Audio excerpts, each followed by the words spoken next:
tarde. O programa Gente que Fala está começando pela Rádio Trianon AM 740 de São Paulo, pela Rádio Universal AM 810 de Santos e também pelas redes sociais.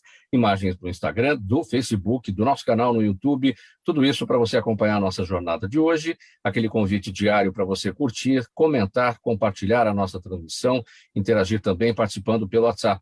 973350038 é o número, 973350038. Eu sou o Mauro Friesman, 12:02 agora, quarta-feira, nossos assuntos aqui voltados para a saúde, para o bem-estar e para o comportamento. Então, nós vamos apresentar o nosso time de especialistas para análise e debate dos temas aqui propostos nesta edição de hoje. Dr. Pablo Vinícius, médico psiquiatra, pesquisador, escritor e palestrante. O Dr. Pablo é fundador do Instituto PARC, Programa de Alto Rendimento Cognitivo. Boa tarde, Dr. Pablo, tudo bem? Boa tarde, meu amigo, boa tarde a todos. Obrigado pelo convite, um prazer estar aqui. Obrigado pela presença, Dr. Pablo. Também com a gente nessa nossa transmissão de hoje, doutora Bárbara Carneiro, médica dermatologista. Ela integra a Associação Brasileira de Medicina Estética e também a Sociedade Portuguesa de Medicina Estética. Doutora Bárbara, como vai? Boa tarde. Um prazer, Mauro, estar aqui. É um prazer estar com você e todos os seus ouvintes. Obrigada pelo convite. Obrigado pela presença e a gente segue aqui com a apresentação dos demais entrevistados, os demais especialistas. Thomas Jay, consultor de negócios e recrutamento, ele é fellow na Chartered Management Institute, está com a gente falando da Escócia. Tudo bem, Dr. Thomas? Boa tarde. Isso. Obrigado, Mauro. Bom dia a todos e estou feliz em estar aqui. Obrigado. Obrigado pela presença, Thomas Jay. Também com a gente, o Dr. Fernando Cerqueira, nutrólogo. Ele integra a Sociedade Brasileira de Estudos de Fisiologia, ou da Fisiologia, e é fellow em endocrinologia pela Universidade de Washington. Tudo bem, Dr. Fernando Cerqueira? Boa tarde, tudo ótimo, graças a Deus, e muito obrigado pelo convite para participar do seu programa. Muito obrigado pela presença de todos e vamos aqui ao nosso primeiro assunto, 12:03 agora. Uma ótima notícia, né, minha gente? Pela primeira vez desde o começo da pandemia, a cidade de São Paulo não registrou nenhum novo caso de Covid-19 em 24 horas. O balanço diário feito pela Prefeitura indica ainda a média móvel de casos em 53 nessa semana, é a menor desde março de 2020, o que foi o primeiro mês da pandemia.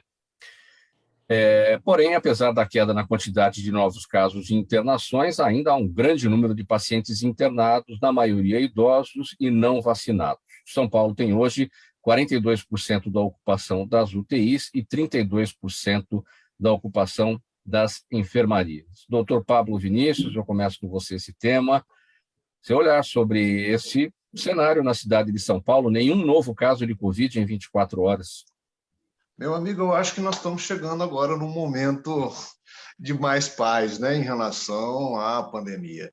Eu acho que isso é fruto, sim, das políticas públicas, né, de que nós estamos implementando, já é consequência aí dessa vacinação em massa, até da contaminação em massa que o próprio vírus causou, essa última cepa. Isso ajudou também na imunização coletiva. Então, eu acho que é fruto de tudo isso que aconteceu no último ano, e eu acho que agora a gente tende a refazer mesmo essa pandemia e se tornar algo mais controlado. Graças a Deus, eu acho que chegamos num momento agora que as coisas tendem a voltar ao normal. Vamos fazer um contraponto lá com o Thomas Jay, no outro lado do mundo, lá na Escócia. Thomas, a sua avaliação sobre essa situação aqui na cidade de São Paulo, infelizmente não é o mesmo cenário que a gente observa no Reino Unido, em nenhum dos países do Reino Unido, né? Mas eu acho que é um fato para ser celebrado, sim. 0 casos em 24 horas é uma vitória, igual o Dr. Pablo falou. Tem vários motivos, vacinação, aceitação da vacinação, aqui foi bem aceito também. Mas também, eu passei um tempo no Brasil recentemente, e as pessoas realmente usam a máscara mais do que aqui até. Eu acho que é um conjunto do comportamento das pessoas e a vacinação, e temos que celebrar, sim, esperar que isso comece do fim, comece da normalidade. qual que é a situação hoje no Reino Unido de uma maneira geral, em todos os países? Aliás, quando você fala que as pessoas aqui em São Paulo usam mais máscara do que aí, você fala especificamente na Escócia, onde você está, ou nos países integrantes que compõem o Reino Unido? Então, eu sou da Inglaterra, sou inglês, mas eu tô aqui por outros motivos na Escócia hoje. Na Inglaterra, não preciso mais usar máscara, só se você quiser. Aqui Sim. na Escócia, eu cheguei e esqueci, é obrigatório aqui ainda na Escócia, tem que usar máscara. Mas assim que o governo falou que, né, você que escolhe, todo mundo começou a tirar aqui. Sim, exatamente a mesma situação por aqui. Mas, é claro, é importante levar em consideração a vacinação, é o fundamental, né, para o controle nesse momento, e as medidas demais, né? A máscara tem a sua flexibilização agora, mas higienização das mãos, o distanciamento social quando possível, tudo isso é muito importante, né, doutor? E aqui, sim, aí mesmo no momento está tendo na beira de 100 mil casos por dia. E o país, o Reino Unido, é o tamanho do estado de São Paulo. Então, são muitos casos ainda. Só que, igual o Dr. Pablo falou, essa nova cepa, né, tá aqui e as pessoas não estão ficando tão doentes, não está sendo grave. Então, mesmo espalhando mais, não está grave. Então, Sim. acho que por isso que... pode falar. Sim, sim. Doutor Fernando Cerqueira, seu olhar sobre esse cenário aqui em São Paulo, nenhum caso de Covid em 24 horas. Doutor Fernando? Problemas com a conexão. Vamos para a Bárbara. Bárbara, seu olhar sobre esse tema. Acho que a vacinação foi fundamental. Hoje, aqui no estado de São Paulo, nós temos cerca de mais de 80% da população vacinada. E o que nós vemos é que os pacientes que estão hoje internados, eles ou são não vacinados ou estão com a vacinação incompleta, né? Muita gente não se preocupou de tomar a segunda, a terceira dose. E eu acho que a vacina é fundamental.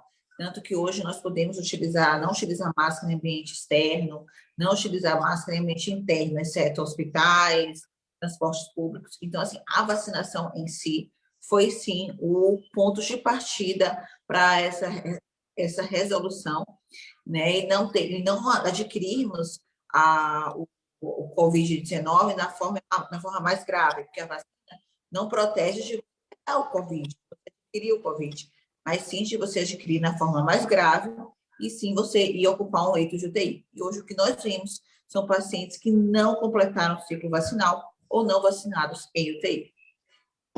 Esse é o grande problema, é o que ainda leva as pessoas para os hospitais, para as UTIs, são realmente, em maioria, os pacientes não vacinados ou com o ciclo da vacinação ainda não completo, né? Doutor Fernando, já presente agora, sua conexão tudo bem, né? Sua avaliação sobre esse cenário da Covid em São Paulo, 24 horas sem nenhum caso. Então, um marco, né, pelo menos. Começamos um marco. Vamos partir, esperar que não tenha mais nenhum durante um bom tempo, né? A Vigilância Sanitária fez um bom trabalho, o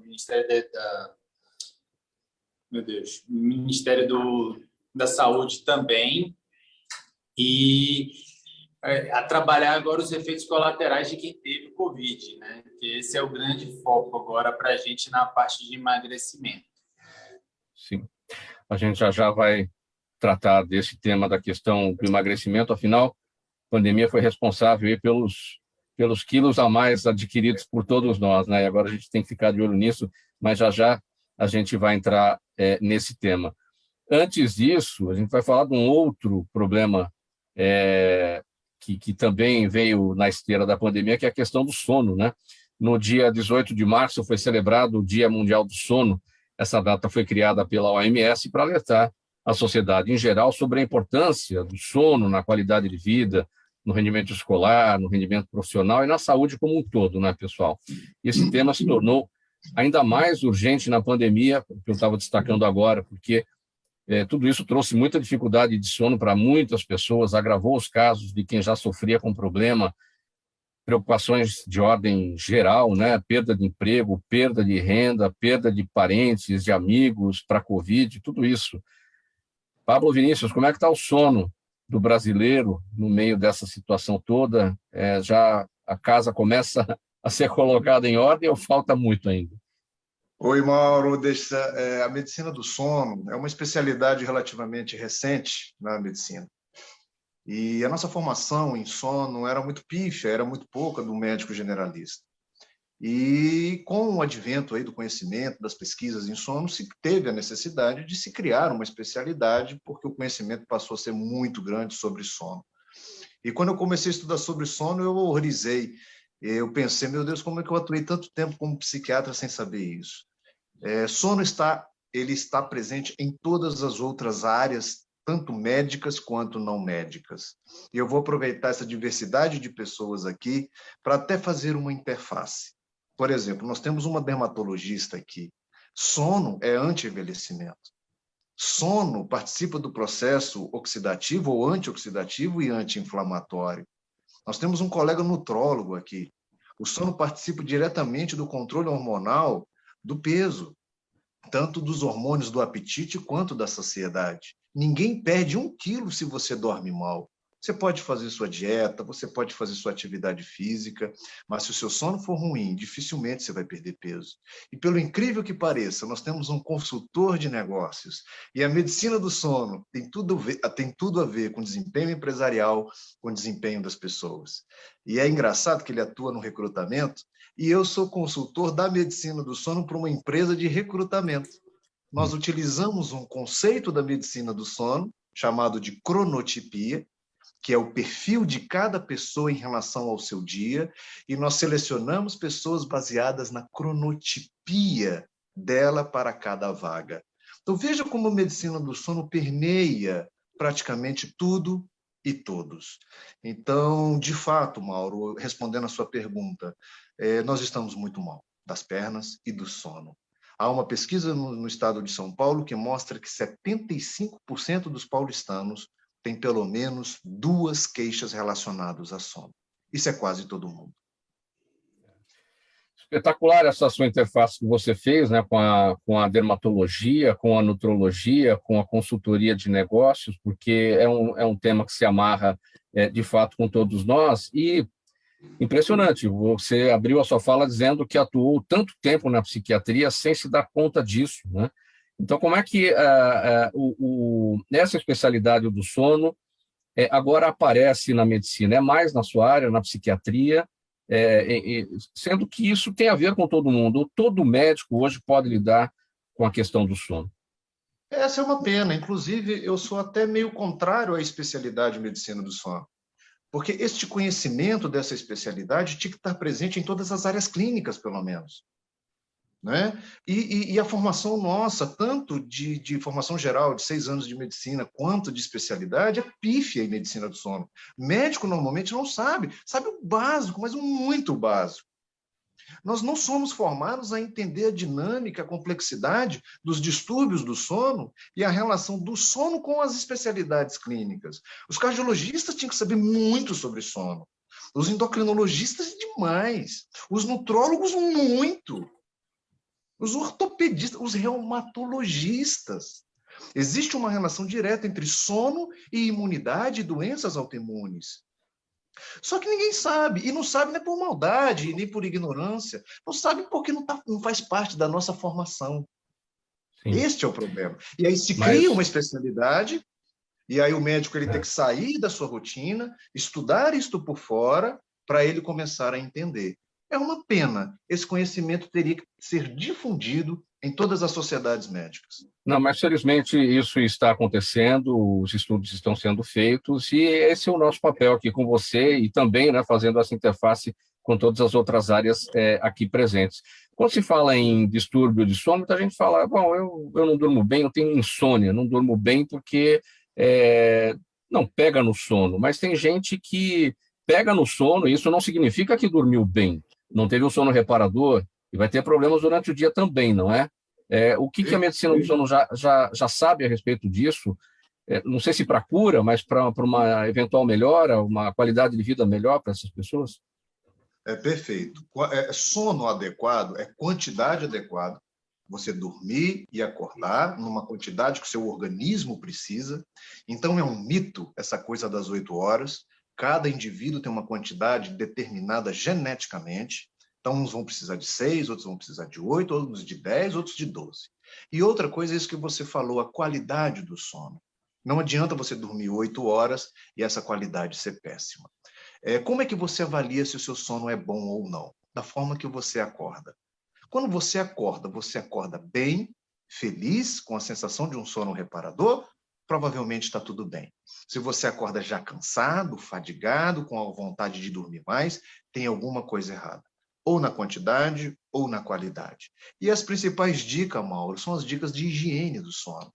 A questão da luz branca, 2 horas antes de dormir, isso é um veneno para o sono. A hiperestimulação, os estados de ansiedade durante o dia que tiram o sono das pessoas à noite, o sedentarismo, o excesso de peso, o excesso de cafeína durante o dia.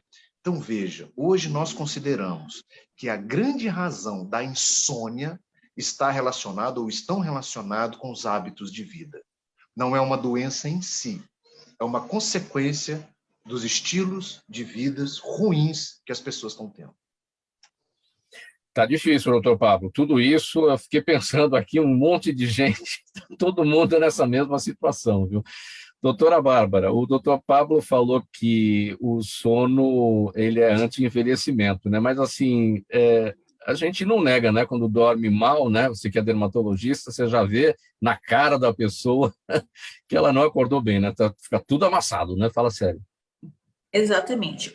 A boa qualidade de sono, né, ela nos dá uma pele melhor, ela representa aquele paciente que está mais saudável, aquele paciente que consegue não envelhecer. Envelhecer faz parte da vida, tá, gente? Faz parte do nosso cotidiano, mas envelhecer saudável. Então, uma boa qualidade de sono é fundamental para qualquer tratamento. Eu digo que a primeira coisa, antes de procurar um dermatologista, a parte da medicina estética para rejuvenescer, para melhorar a coisa, é você estar bem psicologicamente. E hoje, a falta de sono e o estresse da vida cotidiana faz com que esses pacientes procurem um escape, muitas vezes, na minha área, por não estarem bens, por não conseguirem dormir, por estarem extremamente estressados, por terem uma vida muito estressada, por ter uma vida muito conturbada. Então, o sono é fundamental na regeneração da pele, é fundamental contra o envelhecimento, é fundamental para uma melhor aquisição até do tratamento que é proposto por mim. Então, é um conjunto de fatores. E como o nosso colega ressaltou, tanto na faculdade quanto na parte da especialização, a gente não estuda muito bem essa parte de tratamento do sono. Então, o que acontece? Nós saímos um pouco, vamos dizer, vagos nesse ponto de como tratar o sono do paciente. E o paciente, quando chega com aquele por trás, tem 10 mil queixas. Se você conversar um pouco com o paciente, você vai entender. Thomas J., como é que está o sono do britânico, hein? Então, eu não entendo do lado de médico igual o Dr. Pablo e Bárbara, do ponto de vista da consultoria dos negócios, enfim, as pessoas estão perdendo o sono. Mas eu vou dar um exemplo pessoal. Ontem eu soube, eu tive que viajar para cá de avião. No meio da noite, nossa filha de 3 anos acordou e veio para nossa cama. Aí eu fiz ela dormir, ficou confortável. Aí, consequentemente, eu demorei para voltar a dormir. Então, o sono foi cortado e demorei para dormir. Ok. Aí ontem, eu não foquei igual, eu estava cansado. Seu corpo pede comida diferente. Eu estou tentando seguir uma dieta mais cetogênica, baixo carbo, assim. Mas o corpo estava pedindo coisa de carbo, da energia, né? Eu evitei, mas poderia ter comido. Aí isso conecta com, igual o Dr. Pablo falou, com ganho de peso e outros problemas. Então, isso é um relato pessoal, mas que comprova isso. Doutor Fernando, pegando o gancho aqui na conversa do Thomas J., quem não dorme bem, dorme no trem e come muito também, né? Também. Então, no sono é liberado alguns hormônios, e um deles é o GH, o hormônio de crescimento, que ele vai ajudar o emagrecimento. E quando a gente é adolescente, a dar os estirões da vida.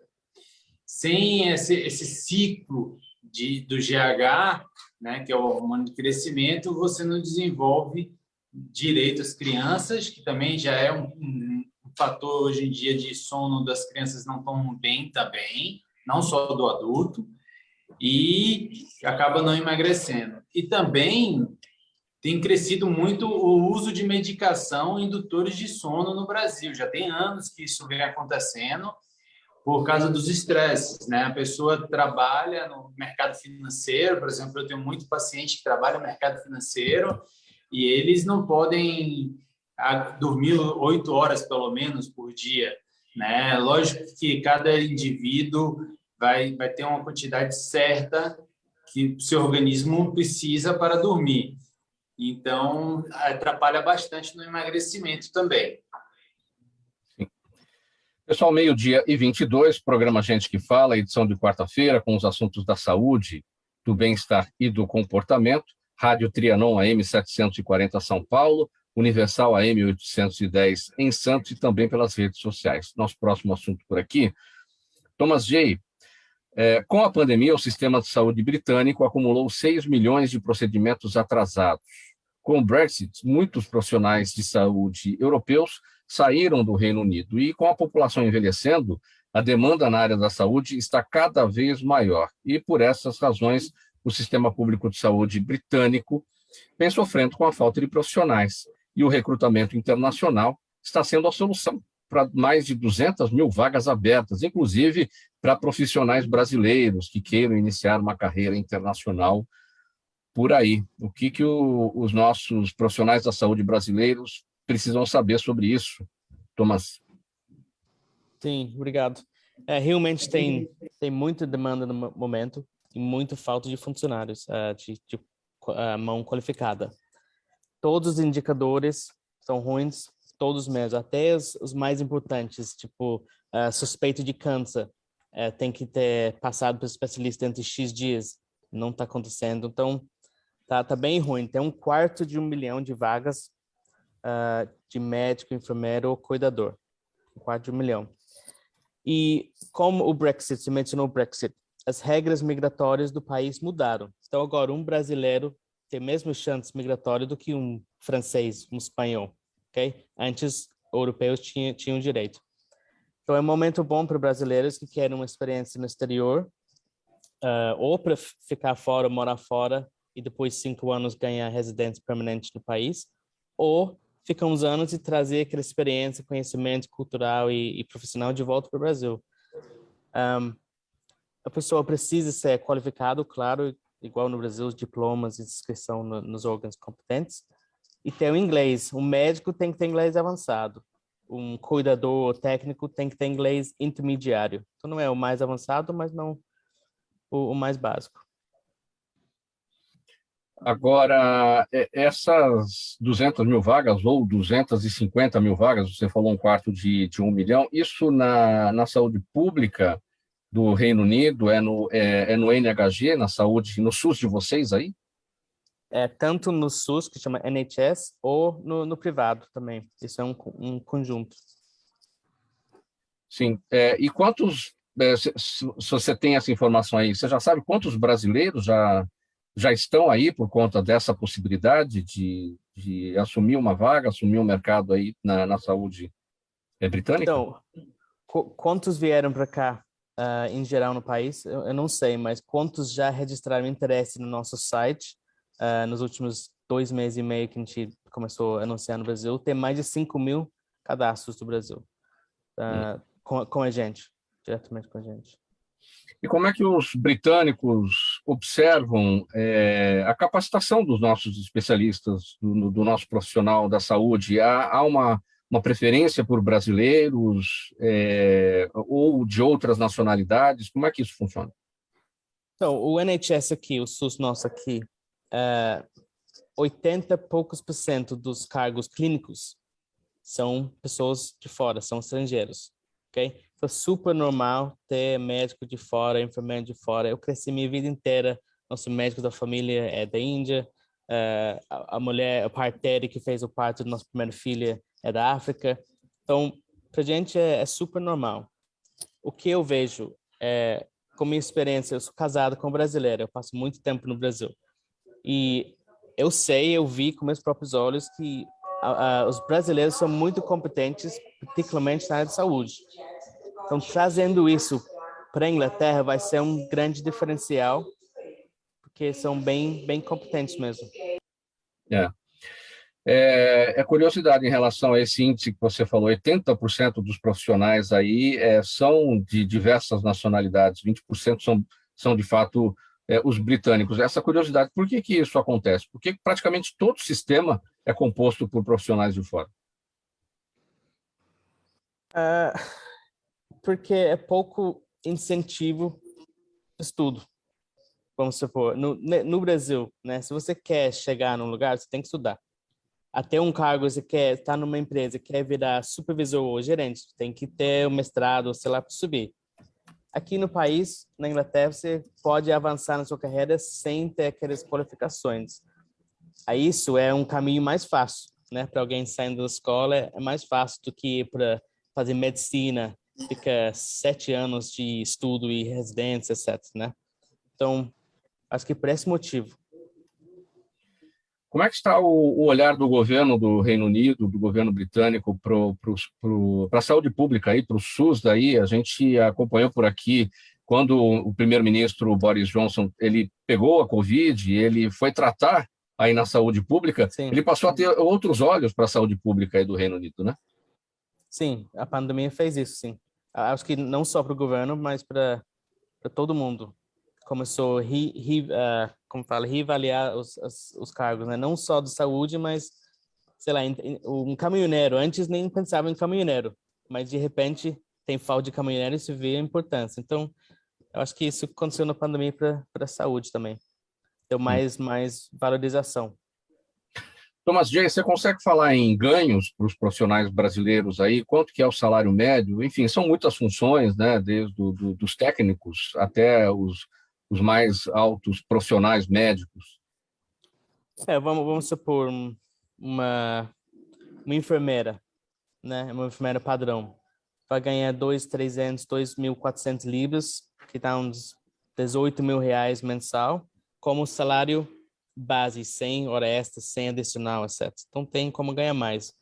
O médico, salário base, vai ser de 25 a 30 mil reais mensais e dá para chegar a 45, 50 mil por mês como adicionais, etc. É mais ou menos isso.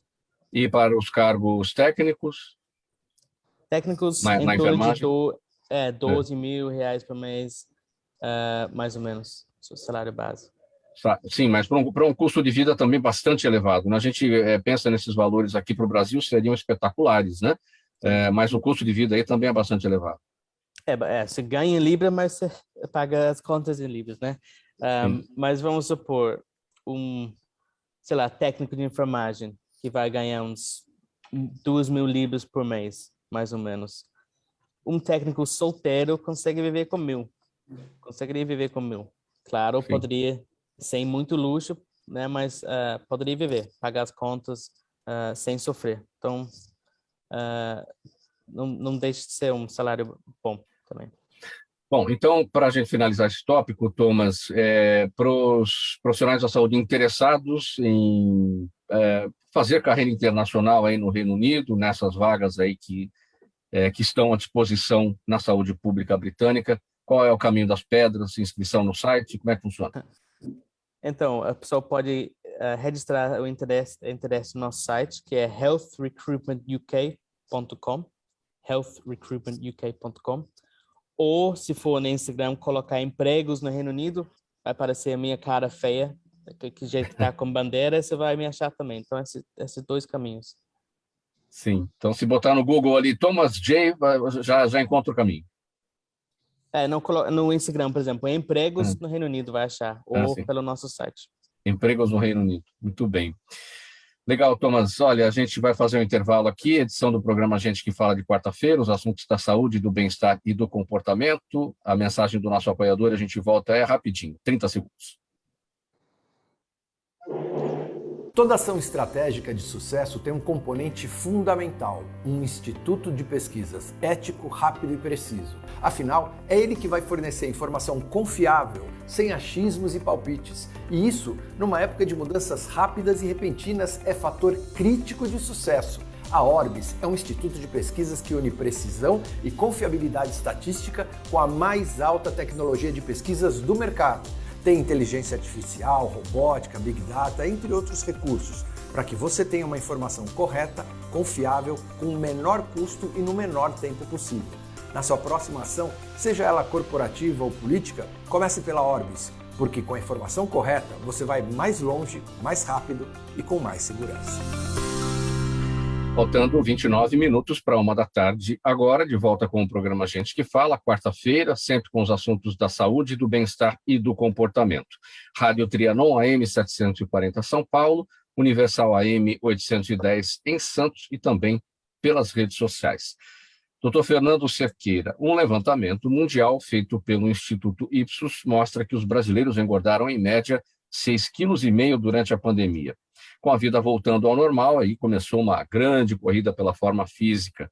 Os especialistas alertam que após esse grande período parado, é preciso ter cautela, evitar modismos, remédios, chás e dietas milagrosas e procurar, claro, a ajuda de profissionais para conseguir um emagrecimento eficiente e saudável. O que as pessoas estão fazendo de forma errada, hein, doutor Fernando Cerqueira? Procurando aí soltar aí os quilos a mais que foram adquiridos durante a pandemia. Então, tem muito paciente meu que chega no consultório com uma dieta pré-pronta que pegou na internet, dieta do sol, dieta da lua. São dietas extremamente restritivas que acabam afetando seu metabolismo e não fazem com que você emagreça nada, você perde água, na verdade.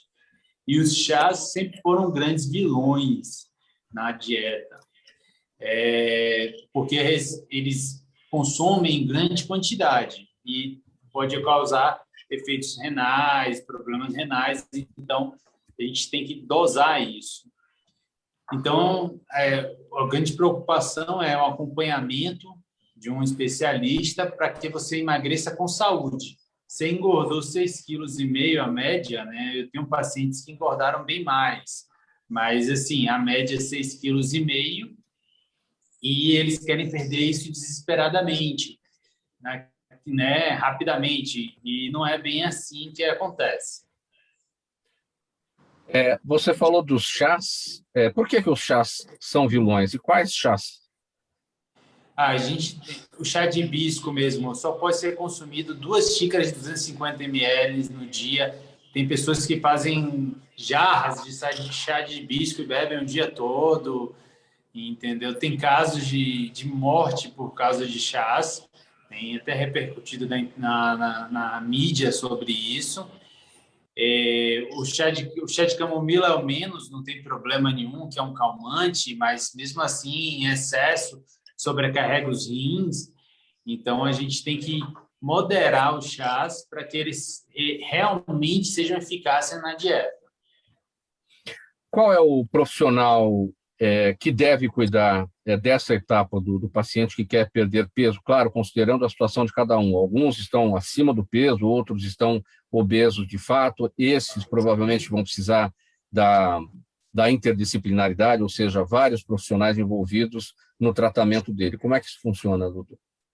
Então, os profissionais que podem te auxiliar nesse emagrecimento são o nutrólogo, né, o endócrino e o nutricionista, tá? Sendo que a diferencial entre o nutricionista e o nutrólogo é que ele pode se aprofundar no que está acontecendo, que não foi só, pode ser uma compulsão alimentar, pode ser uma doença também junto, e passar algumas medicações que o nutricionista não pode.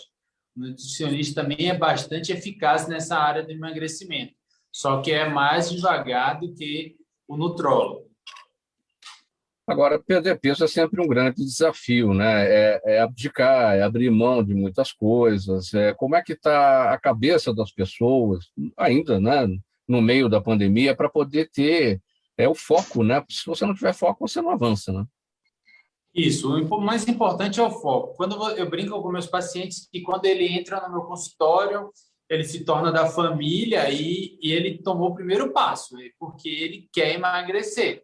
Então, quando o paciente quer emagrecer ou ele tem alguma doença que diz que ele tem que emagrecer, alguma doença coroniana, algum problema de saúde mais severo, ele se foca realmente no emagrecimento e consegue. Aqueles que a esposa manda porque está gordinho, é quase 30% que não vai ter êxito. É. E a mulher toma a frente quando o marido precisa emagrecer e não quer, a mulher acaba, vamos lá, pega pela mão e leva para o médico, porque o homem dificilmente vai no médico, só quando o calo aperta e dói mesmo, né? Isso. A maioria das minhas consultas com homens é acompanhado pelas esposas. As esposas acompanham, contam a verdade, às vezes eles omitem alguma coisa, elas relatam que não é bem assim e elas pegam no pé, sim. Mulher cuida do homem, né? Não tem jeito.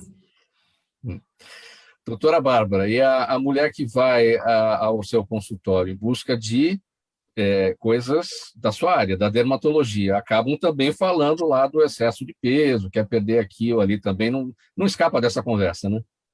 Não escapa. Sempre tem. A grande maioria está insatisfeita com o peso, ou porque está magro demais, ou porque está acima do peso. Mas, como não é da minha área, como o meu colega falou, então o que acontece? Eu encaminho sempre ou para o endócrino ou para o nutrólogo, porque eu acho que é cada um na sua área, cada um investigando aquela causa para um emagrecimento saudável, um emagrecimento sem risco para a vida e para a saúde. Tivemos um caso recente de uma cantora que veio a falecer por uso de alguns medicamentos. Então, eu acho que o mais importante é estar com um médico que seja especialista, um médico que seja competente para fazer aquilo, e não vale tudo pela magreza, não vale tudo pela beleza. Então, tem acompanhamento de um médico competente para daí conseguir atingir o seu peso ideal, seja para ganho de massa ou seja para o emagrecimento. Doutor Pablo, tem gente que come alface e engorda, tem gente que toma água e engorda, tem gente que pensa só em comer, não come e engorda. Como é que a gente sabe quando esse ganho de peso está relacionado com a má qualidade do sono? Quais são os exames para identificar isso? Nós temos um exame na medicina do sono que a gente consegue mapear esta qualidade do sono, que é a chamada polissonografia. Ali, por exemplo, nós podemos detectar uma síndrome muito comum hoje, que inclusive está relacionada com a obesidade, chamada de síndrome da apneia obstrutiva do sono, a famosa apneia, que é aquela parada de respirar por alguns segundos durante a noite. Há uma relação direta entre a apneia causando obesidade e a obesidade piorando a apneia. Então, dificilmente, respondendo você, uma pessoa apneica, que não sabe o que é, pode comer alface, pode tomar só água, vai perder 1 quilo. Normalmente, até o seu médico desconfia da verdade dela. Doutor, eu fiz direitinho, doutor, eu fiz sua dieta, eu me exercitei. Aí ele bota na balança, não perdeu 1 quilo. Aí ele olha para o paciente, ele fala assim, esse cara deve estar comendo aquele chocolate escondido. Não é possível que ele perdeu só 2 quilos. E, na verdade, esse paciente é apneico, passa a noite toda sem respirar direito, cortisol elevado, totalmente inflamado, e ele não vai perder peso. Então, olha como é íntima a relação entre os distúrbios do sono e peso, e perda de peso, e tudo isso que a gente está falando aqui. Mas o endocrinologista, o paciente não engana, porque os exames mostram aquele chocolate que foi comido ali de forma burlada, né? Normalmente eles pegam ali, viu? Não tem como muito escapar, não. Mas é importante ressaltar que os distúrbios do sono dificultam e muito. Inclusive, na pandemia, quando você traz esse dado dos 6 quilos a mais que nós ganhamos, isso também tem uma relação com a má qualidade do sono que aconteceu na pandemia. Olha como as coisas estão conectadas, uma coisa puxando outra, né? Sim. Faltando 20 minutos para 13h, a gente vai seguir aqui com mais um tema, que é o seguinte. Doutora Bárbara, novidade É o que não falta, né? Nunca, no setor da beleza, no setor da estética, a cada ano, todo o tempo, né? Devido ao avanço das tecnologias e as pesquisas na área, tudo isso faz essa quantidade de novidade aparecer. E aí surgem tratamentos mais rápidos, menos invasivos, com melhores resultados no combate a vários problemas, flacidez, manchas, rugas, estrias, enfim, para a gente conhecer o que tem de melhor para cada uma dessas necessidades, o que a nossa audiência precisa saber, doutora Bárbara. Bom, a primeira coisa é passar por uma consulta, né, com o médico, né, porque hoje a gente tem diversos profissionais que não estão preparados, mas que estão sempre no Instagram fazendo propaganda. Então, a primeira coisa é passar por uma consulta com o médico especialista, ver qual o melhor caso. Tem casos que chegam de flacidez, de manchas na pele, de rugas, ver qual tipo de ruga que você tem, qual tipo de flacidez que você tem, ter um protocolo adequado para o seu tratamento. Hoje nós temos diversos lasers que são minimamente invasivos e que conseguimos ter efeitos maravilhosos. Temos também no mercado produtos que conseguem devolver aquele tônus, né, da pele que nós perdemos com a idade, principalmente a partir dos 30 anos, ou quando o paciente tem um emagrecimento muito intenso, como ácido polilático, a partir de cálcio, para que o seu próprio organismo produz o colágeno, melhorando o tônus, melhorando a flacidez, melhorando a celulite, melhorando a ruga. Então, hoje, a gente tem um leque de tratamentos que a gente pode, inclusive, retardar uma possível cirurgia plástica. Porque nós temos fios que fazem o efeito de extração, nós temos lasers que fazem o efeito de extração e também produz mais colágeno.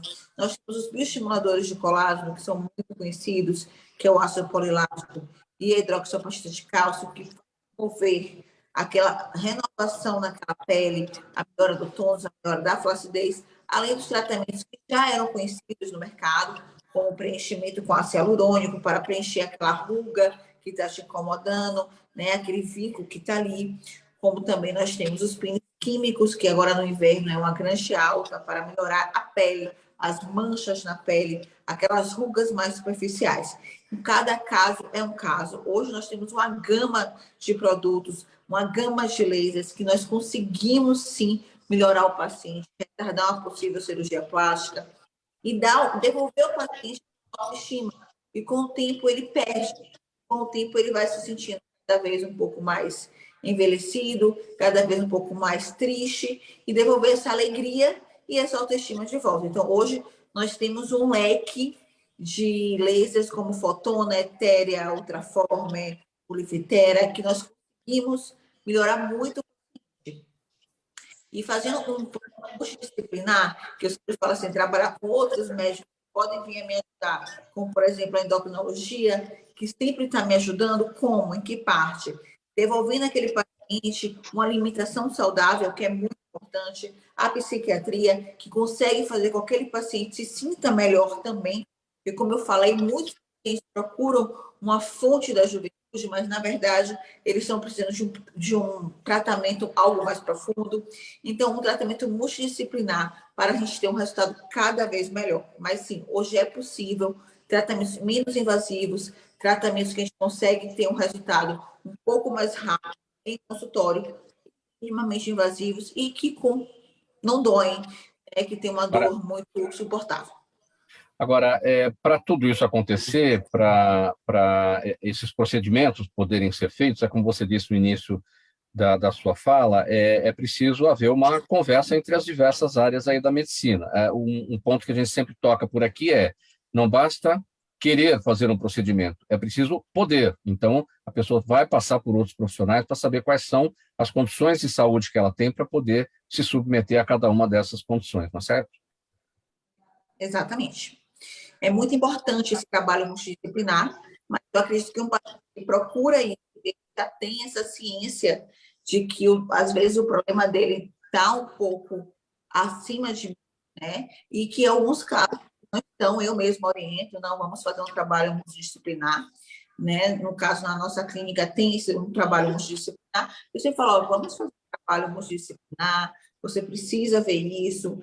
Normalmente, a gente pede alguns hormônios para ver por que aquela flacidez, aquela celulite intensa, e sempre tem alguma coisa ali nos exames que vão me mostrar que tem mais alguma alteração além apenas só daquela ruga, daquela flacidez que está aparente.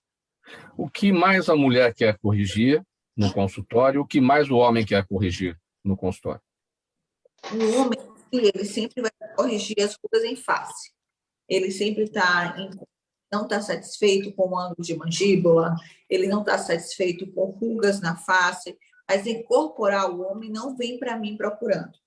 Já a mulher, ela procura muito corporal.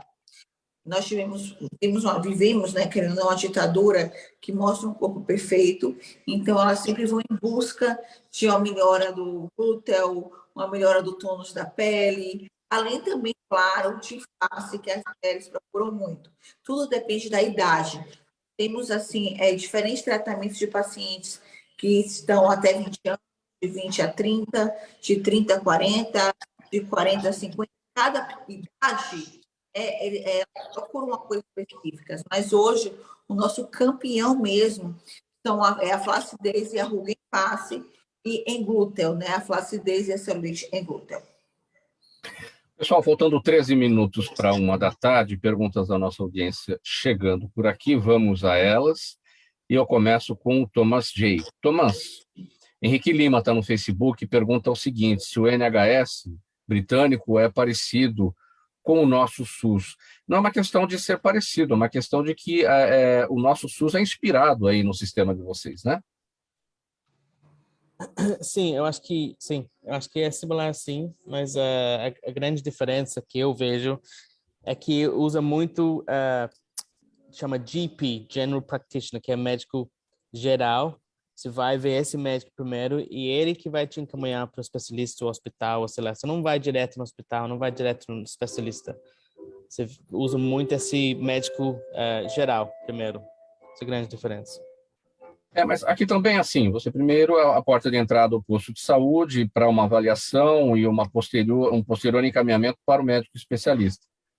Não entendi, é assim também? Aí? Eu acho que que eu não sabia que era assim no sim. Brasil também, que eu acho que Sim. como tem muito essa coisa de convênio no Brasil, você acaba Sim. indo muitas vezes direto ao especialista, né? Certo. Sim, com o plano de saúde você acaba indo direto para o especialista, você já identifica o problema, né, e já tenta ir direto no especialista quando se tem o plano de saúde. Nesse ponto, sim. Doutor Pablo, a Rita de Cássia está no YouTube e pergunta o que é o projeto Fábrica de Gênios, como é que funciona? É um projeto que eu desenvolvo junto com a área educacional. Então, é uma união entre pedagogia, entre métodos pedagógicos, que existe o pessoal da área educacional, e a neurociência. Então, a gente fornece ferramentas da neurociência para potencializar aprendizado, atenção, concentração, memória, retenção da informação. Então, a gente traz todo um contexto da saúde, alimentação, né? Então, a gente entende que a dieta está relacionada diretamente ao aprendizado de uma criança, de um adolescente, a própria questão do sono, ao gerenciamento emocional, a questão da atividade física. Então, o projeto Fábrica de Gênios é a união entre ciência, neurociência, ciências biológicas e as ciências pedagógicas, métodos de aprendizado. E aí a gente entende que, a partir disso, as pessoas vão ter plenas condições de desempenho mental. Doutor Pablo, uma pergunta minha aqui. A medicina do sono, e ela é muito recente, né? Ela se debruça de alguma maneira, ela estuda de alguma maneira as demências. Até que ponto a gente pode chegar a uma determinada conclusão de que problemas de sono ao longo da vida, lá na frente, levaram a demências, Alzheimer, Parkinson e tantas outras doenças degenerativas do cérebro? Em relação a isso, não há mais dúvida científica. Alguns distúrbios do sono de má qualidade, e às vezes não vamos falar nem em distúrbio do sono, privação de sono. O que significa privação de sono? Você dormir menos do que você precisa. Você, por questões da sua vida, você precisa dormir 8 e dorme 4. Esse diagnóstico é chamado de privação de sono. Estas condições aumentam e muito o risco de doenças neurodegenerativas no futuro. Tem alguns estudos mostrando que, por exemplo, a síndrome da apneia obstrutiva do sono está relacionada a 2, 3, 4 vezes maior o risco de desenvolver Alzheimer no futuro. Doença de Parkinson, doenças psíquicas. A insônia aumenta em 4 vezes o risco de depressão. Então, veja como as doenças do sono passam a ser fatores de risco importantíssimas para as outras doenças. Quer mais um exemplo? As doenças cardiovasculares. A insônia aumenta em até 7 vezes o risco de infarto agudo do miocárdio e acidente vascular cerebral. Então, olha, Sim. Por isso é que agora você começa a entender quando eu comecei a aterrorizar, quando eu comecei a estudar isso. Porque o médico normalmente não tem essa noção. E essas informações começam a vir, a gente fala, meu Deus, a coisa é séria, a coisa é complexa. Imagina nós leigos aqui pensando, meu Deus, a coisa é muito séria. Ai, ai, ai. Suzana Vilela, no Instagram, pergunta para o doutor Fernando, o jejum faz bem? O jejum é um estilo de vida, na verdade, né? A gente tem que adaptar o nosso corpo para fazer o jejum. É um tipo de dieta? Não. Não é um tipo de dieta. Ela é um estilo de vida, tá? É diferente.